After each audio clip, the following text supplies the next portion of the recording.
عمر بن خطاب رضی اللہ تعالی عنہ قال بینما نحن عند رسول اللہ صلی اللہ علیہ وسلم ذات یوم اذ طلع علینا یا رجل شدید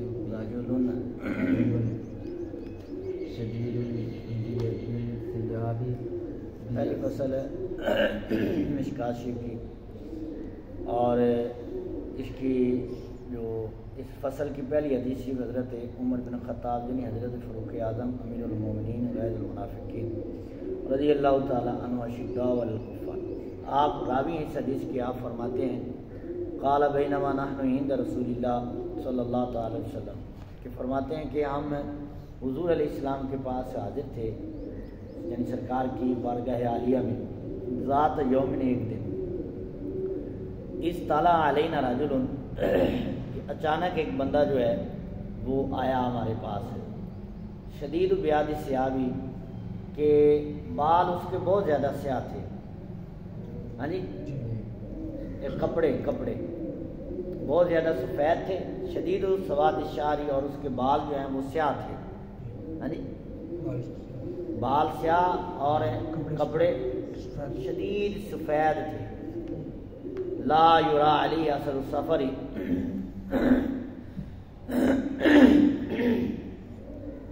لا یرا علی اثر السفر، کہ اس پر سفر کا اثر جو ہے وہ ظاہر نہیں ہو رہا تھا، نہیں دیکھا جا رہا تھا. کیا مطلب ہے؟ راوی کہتے ہیں حضرت فاروق اعظم کہ وہ بندہ جو ہے سفر سے آیا ہے، کپڑے بھی اس کے سفید ہیں، بال بھی سیاہ ہیں، سفر کا اثر بھی ظاہر کوئی نہیں ہو رہا. اور پھر آگے بیان فرماتے ہیں ولا یعرف منا احد، اور اس کو ہم میں سے کوئی بندہ پہچانتا بھی نہیں ہے، یعنی وہ مدینہ شریف کا نہیں ہے. مدینہ شریف کا ہوتا تو کوئی نہ کوئی صحابی اس کو پہچان لیتا. اور پھر حالت بیان خود فرمائی کہ اثر جو ہے سفر کا وہ بھی نہیں ظاہر ہو رہا، اور کپڑے جو ہیں وہ بہت زیادہ سفید ہیں، بال سیاہ ہیں. یعنی اگر بندہ سفر سے آئے نا تو سفید کپڑے ہوں تو اس کے کپڑوں پر سفر کا اثر ہوگا، مٹی غبار وغیرہ، بال جو ہیں وہ بکھرے ہوں گے. لیکن کہتے ہیں بال بھی سیاہ ہیں، بالوں پہ بھی اثر کوئی نہیں، کپڑوں پر بھی کوئی نہیں. اور جب سفر سے آیا ہے تو سفر کا اثر بھی کوئی نہیں ہے، اور ہم میں سے کوئی بندہ پہچان بھی نہیں رہا، یعنی مدینہ شریف کا بھی نہیں ہے. کہتے ہیں ہم اس بندے کو دیکھ رہے ہیں. اور پھر جب وہ حضور کی بارگاہ میں آیا، حتیٰ جلس الی النبی جی صلی اللہ علیہ وسلم، یہاں تک کہ وہ بیٹھ گیا حضور علیہ السلام کی بارگاہ عالیہ میں. اور کتنا قریب بیٹھا، اسند رکبتیہ الی رکبتیہ، اس نے اپنے گھٹنے حضور کے گھٹنوں سے ملا دیے. آپ سب سمجھ آ رہی؟ اس نے اپنے گھٹنے حضور علیہ الصلوۃ والسلام کے گھٹنے مبارکوں سے ملا دیے، قریب ہو گئے. ووضع کفیہ علی فخذیہ، اور اس نے اپنے ہاتھ جو ہیں وہ اپنی رانوں پہ رکھ لیے. کیسے بیٹھا؟ جیسے اتحیات میں بیٹھا جاتا ہے حضور کی بارگاہ میں. اتحیات کی صورت میں حضور علیہ السلام کی بارگاہ میں بیٹھنا یہ ادب ہے. تو اسی طرح یہی ہے نا کہ نماز کی صورت میں بیٹھ گیا، اتحیات نماز کی ایک صورت ہے، تو نماز کی صورت میں حضور کی بارگاہ میں آ کر بیٹھ گئے. تو اسی طرح کھڑے ہو کر ہاتھ باندھ کر حضور کی بارگاہ میں سلام کرنا یہ کوئی نیا طریقہ نہیں ہے، یہ صحابہ کرام کے دور کا طریقہ ہے. یہ ادب کے ساتھ اصل چیز ہے ادب. کیا چیز ہے؟ ادب. تو ادب بتایا. اور یہ آنے والے بعد میں آئے گا، میں شروع میں آپ کو بتا دوں، یہ آنے والے جو ہیں حضرت جبریل امین ہیں، حضرت جبریل علیہ السلام ہیں جو حضور کی خدمت میں یہ آ رہے ہیں. حضرت فاروق اعظم اسی لیے تو کہہ رہے ہیں کہ ہم میں سے کوئی بندہ ان کو پہچان نہیں رہا، اور ہیں فرشتے اور آئے کی صورت میں ہے، انسانی صورت میں، کیونکہ یہ حدیث بتاتی ہے کہ بال ان کے سیاہ ہیں، کپڑے سفید ہیں. اور اس طلع کیا حدیث کے کلمات ہیں شروع میں، علینا رجل، ایک مرد آیا، تو وہ مرد کی صورت میں آئے. حضرت جبریل مرد کی صورت میں آئے فرشتے ہو کر. ہاں جی، تو ان کی نورانیت میں کوئی فرق نہیں آیا. اگر حضرت جبریل نور ہو کر بشری صورت میں آ سکتے ہیں تو کیا حضور علیہ الصلوۃ والسلام نور ہو کر جو ہے وہ بشری لباس میں آ نہیں سکتے؟ تو سرکار علیہ الصلوۃ والسلام بھی نور ہیں، جس کو قرآن نے کہا قد جاءکم من اللہ نور.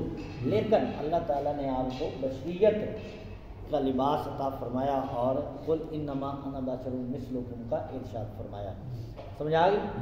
اچھا یعنی یہ بیٹھنے کی ان کی حالت تھی، ٹھیک ہو گیا.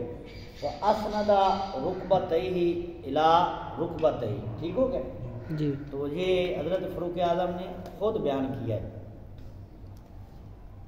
یعنی ایسے وہ بیٹھے اتنا قریب ہو گئے حضور کے، اور آ کر عرض کی وقال یا محمد یا رسول اللہ صلی اللہ علیہ وسلم. ٹھیک ہے. اچھا یہاں یا محمد ہے، جب قرآن پاک میں ہے کہ لا تجعلوا دعاء الرسول کدعاء عبادکم بعدا، کہ حضور کو رسول کو محبوب کریم علیہ السلام کو ایسے نہ پکارو جیسے تم ایک دوسرے کو پکارتے ہو، تو ویسے یہ منع ہے. یہاں حضرت جبریل یا محمد کا اس کی دو وجوہات بیان کی علماء نے. ایک وجہ تو یہ ہے کہ حضرت جبریل جو ہیں وہ فرشتے ہیں اور رسول ہیں، ٹھیک ہے. اور دوسری وجہ یہ ہے کہ یہ ہو سکتا ہے کہ جب یہ آیت نازل ہوئی یہ حدیث اس سے پہلے کی ہو، ٹھیک ہے. ورنہ یا محمد کہنا جو ہے یہ وہ منع ہے. جب بھی حضور کی بارگاہ میں سلام عرض کرنا ہے تو یا رسول اللہ یا حبیب اللہ کہہ کر سلام عرض کرنا چاہیے، ٹھیک ہو گیا. مطلب سمجھ آ گیا. آج کی یا رسول اللہ علیہ السلام اخبرنی عن الاسلام، اسلام کے بارے میں مجھے بتائیے، خبر دیجیے اسلام کیا ہے، تعریف کیا ہے. قالا، تو اس قالا سے مراد حضور علیہ السلام کی ذات ہے. پچھلا قالا اس سے مراد حضرت جبریل، اور یہاں قالا سے مراد حضور علیہ السلام، یعنی حضور نبی کریم صلی اللہ تعالی علیہ وسلم نے ارشاد فرمایا. کیا ارشاد فرمایا؟ فرمایا کہ اسلام یہ ہے کہ ان تشہد لا الہ الا اللہ، یہ کہ تو گواہی دے کہ اللہ کے علاوہ کوئی معبود نہیں ہے، عبادت کے لائق نہیں ہے. وَأَنَّ محمد رسول اللہ، اور محمد صلی اللہ علیہ وسلم اللہ کے رسول ہے. وَتُقِيمَ الصَّلَاةَ، اور فرمایا کہ یہ تو گواہی دے کہ اللہ عبادت کے لائق ہے اور محمد اللہ کے رسول ہے صلی اللہ علیہ وسلم، اور تو نماز قائم کرے. وَتُؤْتِيَ الزَّكَاةَ، اور زکوٰۃ ادا کرے. وَتَصُومَ رَمَضَانَ، اور تو رمضان کے روزے رکھے. یہاں زبریں آ رہی ہیں، پتہ نہیں اس کی کیوں زبریں آ رہی ہیں، پیچھے ان لگا ہوا ہے، ان تشہدہ. تو یہ ان جو ہے یہ سب کو زبریں دے رہا ہے اور سب کا عطف اسی پر ہو رہا ہے. ان تشہدہ، ان تقیم الصلاۃ، ان تؤتی الزکاۃ، وتصوم رمضان، وتحج البیت، حج یا حج، تحج البیت، تحج البیت، حج یا حج، مدہ یا مدو، ٹھیک ہے. ناصر ینصر کے بدن پر ہے، ٹھیک ہو گیا، سمجھ آ گئی. تو یہاں بھی زبر آئے گی. تو اور یہ کہ تو حج کرے، ان استطاع الیہ سبیلا، اگر تو طاقت رکھتا ہے سفر کی، یعنی اتنا زیادہ راہ تیرے پاس ہے جو راستے کے خرچ اٹھا سکتا ہے، اور گھر میں اتنا مال چھوڑ کر جا رہا ہے کہ وہ جب تک تو واپس آئے گا مہینہ 2 مہینے جتنے لگیں گے وہ مطلب وہ اخراجات چل سکتے گھر والوں کے بھی، تو پھر آج جو ہے وہ تم پر فرض ہے. اگر استطاعت رکھتے ہو تو پھر آج کرو. اچھا یہ ارکان اسلام ہیں، ٹھیک ہے. کلمہ شریف اور نماز، زکوٰۃ، روزہ اور حج، یہ ارکان اسلام ہے. 5 رکن ہیں نا دین کے، تو حضور نے وہ 5 رکن بیان فرمائے ہیں. توجہ ہے آپ جی، سمجھ آ رہی؟ اچھا تو یہ اسلام ہے. اچھا جب حضور علیہ السلام نے جواب دیا تو آگے سے وہ کیا کہتے ہیں؟ قال صدقت، آپ نے سچ فرمایا، آپ نے سچ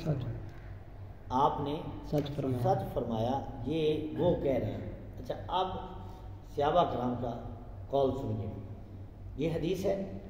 اچھا اب راوی کہتے ہیں یعنی حضرت فاروق اعظم رضی اللہ تعالیٰ عنہ، اور صحابہ کرام کی وہ حالت بیان کرتے ہیں، یعنی کہتے ہیں ہم جتنے بھی بیٹھے تھے حضور کی خدمت میں، فَعَجِبْنَا لَهُ يَسْأَلُهُ وَيُصَدِّقُهُ، کہتے ہیں ہمیں بڑا تعجب ہوا. تعجب ایک اس کا معنی بنتا ہے کہ پریشان ہوئے ہم، کہ سوال بھی کرتا ہے اور تصدیق بھی کرتا ہے. مطلب یہ ہے کہ اگر پتہ ہے، جواب کا پتہ ہے تو پھر سوال نہیں بنتا، پھر سوال نہیں کرنا چاہیے. ہاں جی، ہمیں تعجب ہوا کہ سوال بھی کرتا ہے اور پھر کہتے ہیں آپ نے سچ فرمایا، آپ نے سچ فرمایا. اچھا جب یہ بات ہو گئی تو پھر دوسرا سوال کیا، اخبرنی عن الایمان، تو انہوں نے کہا کہ ایمان کے بارے میں بتائیے. قالا، تو رسول اللہ صلی اللہ علیہ وسلم نے ارشاد فرمایا، ان تؤمن باللہ و ملائکتی و کتبی و رسلی والیوم الآخر، ایمان یہ ہے کہ تو اللہ پر ایمان لائے، و ملائکتی اور فرشتوں پر، و کتبی اور کتابوں پر، و رسولی اور رسولوں پر، والیوم الآخری اور آخرت کے دن پر۔ اچھا یہاں یہ ہے کہ ایمان لائے اللہ پر، کیا مطلب کہ اللہ تعالیٰ ایک ہے، وحدہ لا شریک ہے۔ فرشتوں پر کہ اللہ تعالیٰ کے جتنے فرشتے ہیں حق ہیں، ٹھیک ہے، فرشتوں کی تعداد اللہ بہتر جانتا ہے، اور اللہ کے بتائے سے اللہ کا رسول ہے بہتر جانتا ہے، کتنی تعداد اللہ رسول بہتر جانتا ہے، ٹھیک ہے۔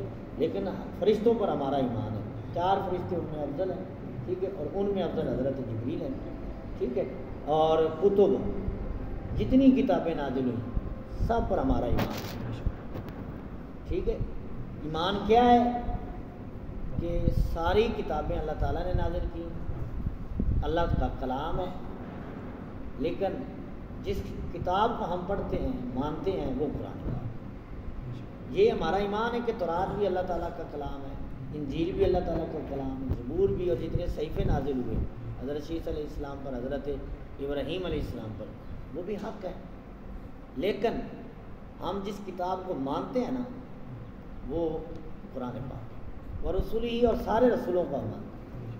یہ قرآن بیان کیا جاتا ہے کہ 1,24,000 کم و بیش جتنے انبیاء ہیں رسول ہیں سب پر ہمارا ایمان ہے، ٹھیک ہے۔ یہ ماننا کہ سب اللہ کے رسول ہیں، سب کو رسالت اور نبوت اللہ تعالیٰ نے عطا فرمائی ہے، یہ ایمان کا حصہ ہے۔ لیکن کلمہ حضور کا پڑھنا ہے، اور حضور علیہ السلام تشریف لائے تو باقی سارے نبیوں کی رسالت نبوت جو ہے وہ کیا ہوگی، منسوخ ہوگی۔ مطلب حضور علیہ السلام آخری نبی ہیں، اب کسی نبی کو نبی مان کر ان کا کلمہ نہیں پڑھا جائے گا، یہ مانا جائے گا کہ وہ نبی ہیں لیکن کلمہ حضور کا پڑھا جائے گا۔ کسی نبی کا انکار نہیں ہے، کسی نبی کا انکار نہیں ہے، ماننا یہی ہے کہ سب اللہ کے رسول ہیں، سب اللہ نے نبی بنا کر بھیجے، سب کو نبوت اللہ نے عطا کی ہے، لیکن جن کا کلمہ پڑھنا ہے، جن پر ایمان لانا ہے وہ حضور کی ہے۔ حضور کے بعد کوئی نبی آ سکتا نہیں ہے، حضور آخری نبی ہے۔ والیوم الآخر اور آخرت کے دن پر ایمان لانا ہے کہ آخرت کا دن حق ہے، برحق ہے، قیامت قائم ہوگی اور اس میں کوئی شک نہیں ہے، سمجھ آئی؟ یہ ایمان کا حصہ ہے آخرت پر ایمان لانا۔ اور اگر قرآن پاک ہم پڑھیں تو مکی صورتیں جو ہے نا ان میں زیادہ اسی بات پہ تاکید کی گئی ہے، آخرت پر ایمان لانا، ٹھیک ہے۔ وَمِنَ النَّاسِ مَن يَقُولُ آمَنَّا بِاللَّهِ وَبِالْيَوْمِ الْآخِرِ وَمَا هُم بِمُؤْمِنِينَ، ٹھیک ہے نا۔ تو یعنی کہ یہ منافقین کے بارے میں کہ وہ آخرت کے دن پر کہتے ہیں کہ ہم ایمان لائے، لیکن جس طرح لانا چاہیے ویسا نہیں لاتے، فرمایا وہ مومن ہے نہیں ہے۔ تو آخرت پر ایمان لانا جو ہے یہ ایمان کا حصہ ہے۔ وَتُؤْمِنَ، اچھا یہاں تؤمنہ کیوں آیا؟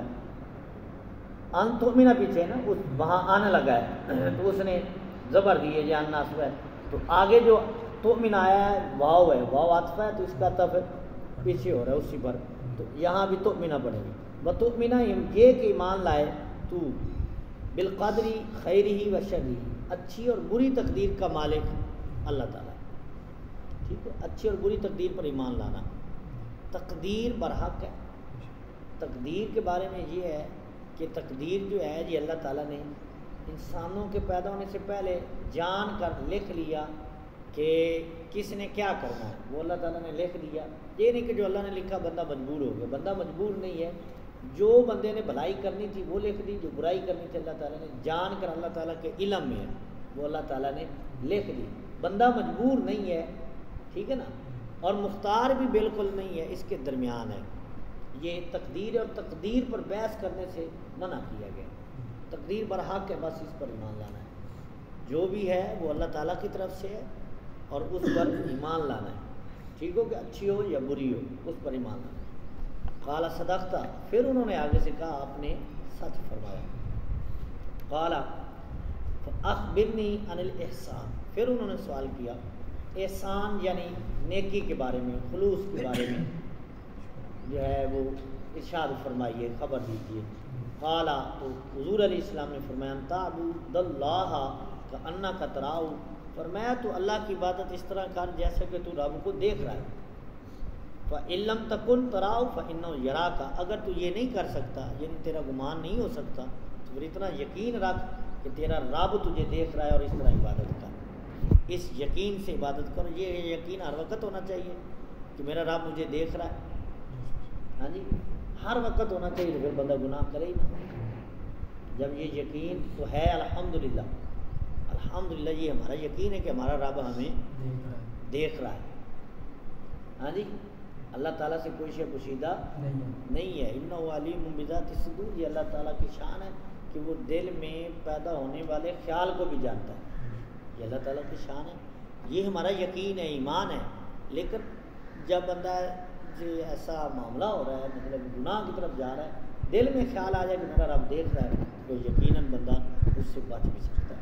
جس طرح رمضان شریف میں بندے کو ایک حاصل ہو جاتا ہے تقویٰ کہ کھانا پینا موجود ہے، کھانے کی چیزیں بھی ہیں، بندہ بھی اکیلا بیٹھا ہے لیکن بندہ نہیں کھا رہا کہ میرا رب دیکھ رہا ہے، میں نے روزہ رکھا ہے. تو ساری زندگی میں اگر ایسے ہی حاصل ہو جائے پھر بندہ گناہ سے دور ہو جائے. یہ یقین ہونا چاہیے. اور فرمایا کہ اس طرح عبادت کر کہ تو اپنے رب کو دیکھ رہا ہے گویا کہ. فرمایا یہ نہیں کر سکتا، پھر اتنا ضرور یقین رکھنا کہ تیرا رب تجھے دیکھ رہا ہے اگرچہ یہ کم وقت ہے. قال فاخبرنی عن الساعہ، آگے سے انہوں نے ایک اور سوال کیا کہ قیامت کے بارے میں خبر دیجئے کہ کب قائم ہوگی، قیامت کب آئے گی. اب حضور نے کیا فرمایا؟ مل مسئول عنہا بعالم من السائل. فرمایا جس سے سوال کیا جا رہا ہے وہ بھی جانتا ہے، مفہوم عرض کر رہا ہے، اور جو سوال کر رہا ہے وہ بھی جانتا ہے. ٹھیک ہے. فرمایا سوال کرنے والا، ٹھیک ہے، سائل یعنی سوال کرنے والا جو ہے وہ اس سے جس سے سوال کیا جا رہا ہے وہ زیادہ نہیں جانتا. ٹھیک ہے، مطلب جتنا تجھے علم ہے، جتنا آپ کو پتہ ہے اتنا مجھے بھی حضور نے فرمایا پتہ ہے. کیونکہ سوال کرنے والے حضرت جبریل ہیں، حضور کو تو پتہ ہے کہ جبریل سوال کر رہے ہیں، صحابہ کرام کو بھی نہیں پتہ اور حضور کو پتہ ہے. تو قیامت کے بارے میں انہوں نے سوال کیا. اچھا یہاں ایک اور بات کہ اگر کوئی یہ کہے کہ حضور کو قیامت کا علم نہیں ہے، حضور نے فرمایا مل مسئول بعالم عنہا بعالم من السائل. ٹھیک ہے نا. تو اس سے یہ نہیں ہے کہ یہ ہرگز نہیں ہوتا کہ ایک سوال ہو اور اس کا جواب نہ دیا جائے تو پھر اس کو علم ہی نہیں ہے. ہاں جی، جس طرح اللہ تعالیٰ نے حضرت موسیٰ علیہ السلام سے فرمایا کہ آپ کے ہاتھ میں کیا ہے. ہاں جی، آپ کے ہاتھ میں کیا ہے؟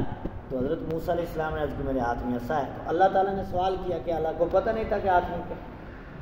تو ہر سوال علم کی نفی پر نہیں ہوتا. یہ ضروری نہیں ہوتا کہ جو سوال کرا. بعض دفعہ استاد اپنے شاگرد سے سوال کرتا ہے پوچھنے کے لیے، تو کیا استاد کو پتہ نہیں ہوتا؟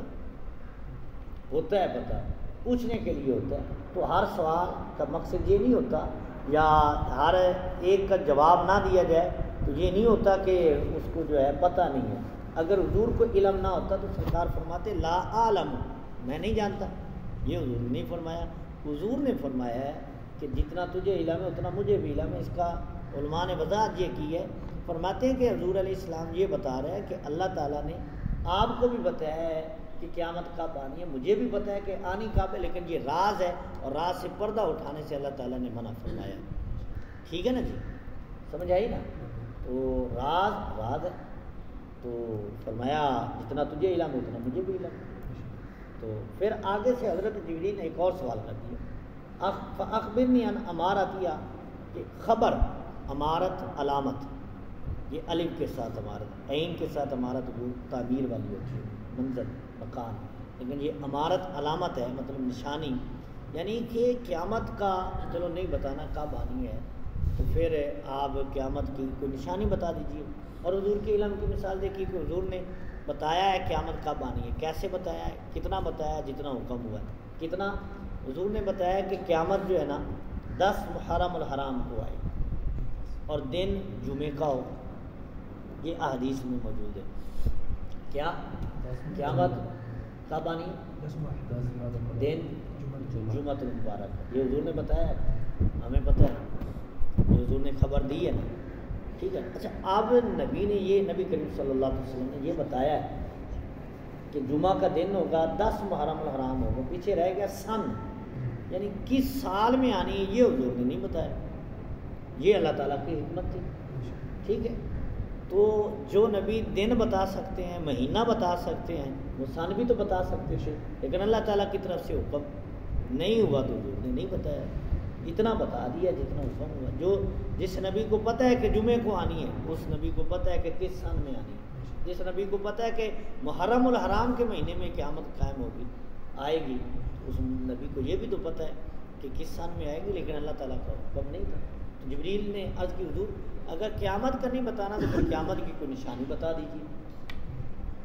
تو حضور علیہ السلام نے فرمایا ان تالد الامۃ ربتہا, کہ لونڈی اپنے رب کو جنے گی, آقا کو جنے گی. مطلب یہ ہے کہ ماں جو ہے نا خدمت کرے گی جس کو اس نے پیدا کیا ہوگا, اپنی اولاد کی ایسے خدمت کرے گی جیسے لونڈی ہوتی ہے.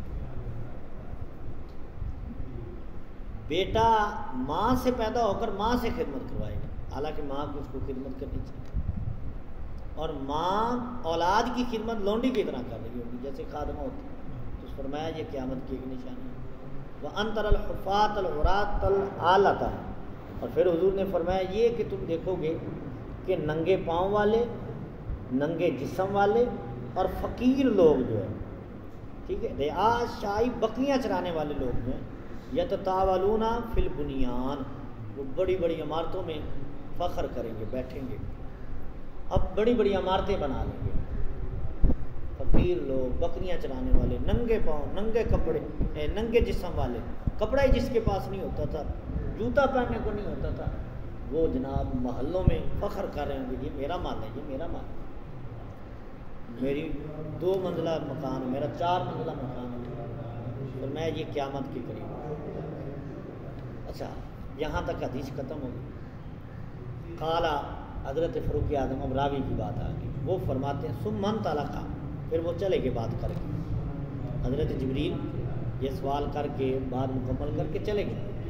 فلبثت مليا, کہتے میں کچھ دیر ٹھہرا, کچھ وقت ٹھہرا یا کچھ دن ٹھہرا, ٹھیک ہے, ملین وقت ہے زمانہ یا طویل زمانہ کیا لیں. کہتے کچھ وقت میں ٹھہرا, میں نے کوئی سوال حضور سے نہیں کیا, میرے دل میں تھا کہ یہ سوال کس نے, آنے والا کون ہے, اس کو ہم نے پہچانا نہیں کون ہے. لیکن حضور علیہ السلام نے ایک دن خود ہی فرمایا قال علی یا عمر, اے عمر.